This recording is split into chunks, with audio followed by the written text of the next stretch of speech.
الحمد للہ رب العالمین والصلاة والسلام علی خاتم الانبیاء والمرسلین وعلی آلہ واصحابہ ومن تبعہم بإحسان الی یوم الدین اما بعد۔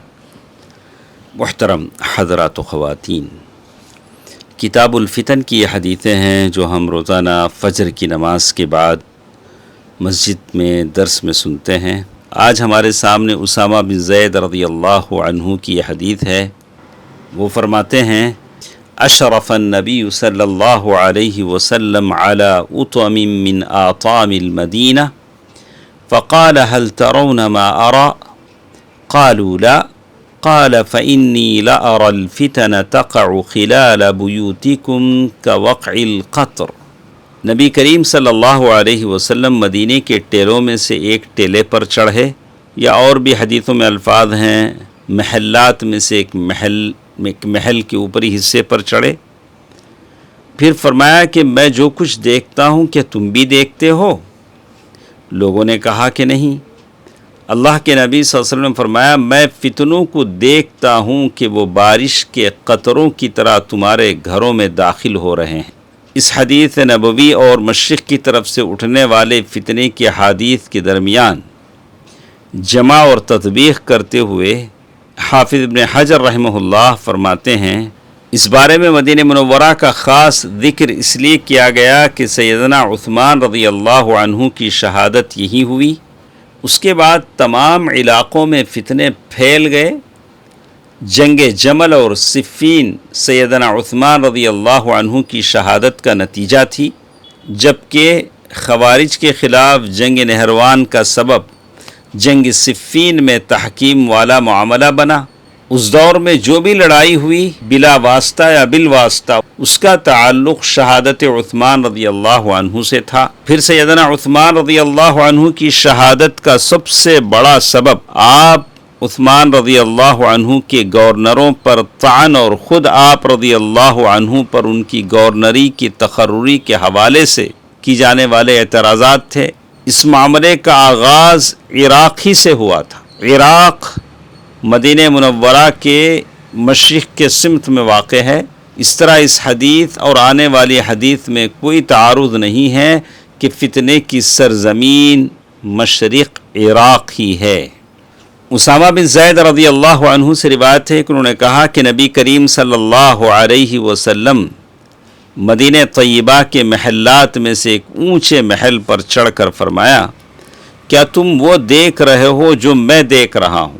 میں تمہارے گھروں میں فتنوں کو ایسے گرتے دیکھ رہا ہوں جیسے بارش کی بوندیں گرتی ہیں۔ اس حدیث میں ایک لفظ ہے جو فرمایا گیا ہے اطم من اطام المدینہ۔ اطم کہتے ہیں جس کی جمع اطام ہے، پتھروں سے بنا ہوا قلعہ۔ رسول اللہ صلی اللہ علیہ وسلم نے فتنوں کی کثرت کو بارش کی بوندوں سے تشبیہ دی، یعنی تمہارے گھروں میں فتنے اس طرح برپا ہوں گے جیسے موسلا دار بارش برستی۔ یہ فتنے سب لوگوں کو اپنے لپیٹ میں لے لیں گے اور کوئی بھی ان سے محفوظ نہیں رہے گا۔ عثمان رضی اللہ تعالیٰ عنہ کی شہادت کے بعد بہت سارے فتنے رونما ہوئے۔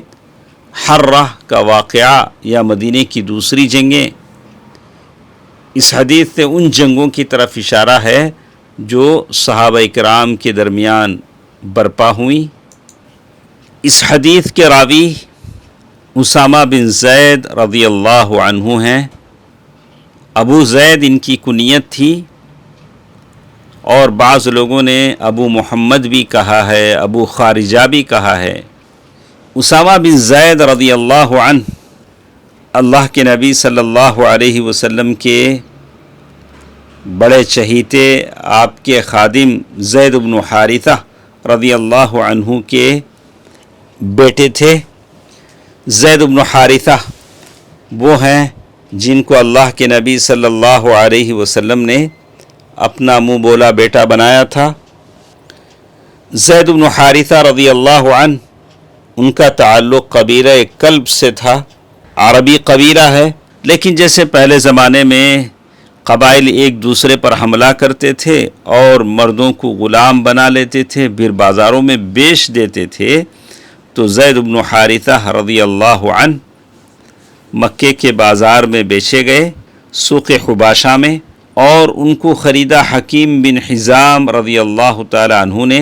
پھر ام المؤمنین ختیجہ رضی اللہ تعالی ہدیہ کر دیا، گفٹ کر دیا، ہبہ کر دیا۔ ام المؤمنین ختیجہ زید بن حارثہ کو اللہ کے نبی صلی اللہ علیہ وسلم کے لیے بطور تحفہ دے دیا۔ اللہ کے نبی صلی اللہ علیہ وسلم نے زید بن حارثہ رضی اللہ عنہ کو آزاد کر دیا۔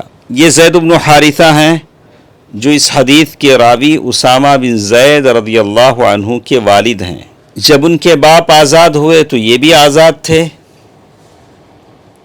اور ان کی ماں اسامہ بن زید رضی اللہ عنہ کی ماں جن کا نام برقہ تھا، اور یہ حبشی عورت تھیں جن کی کنیت ام ایمن معروف ہے۔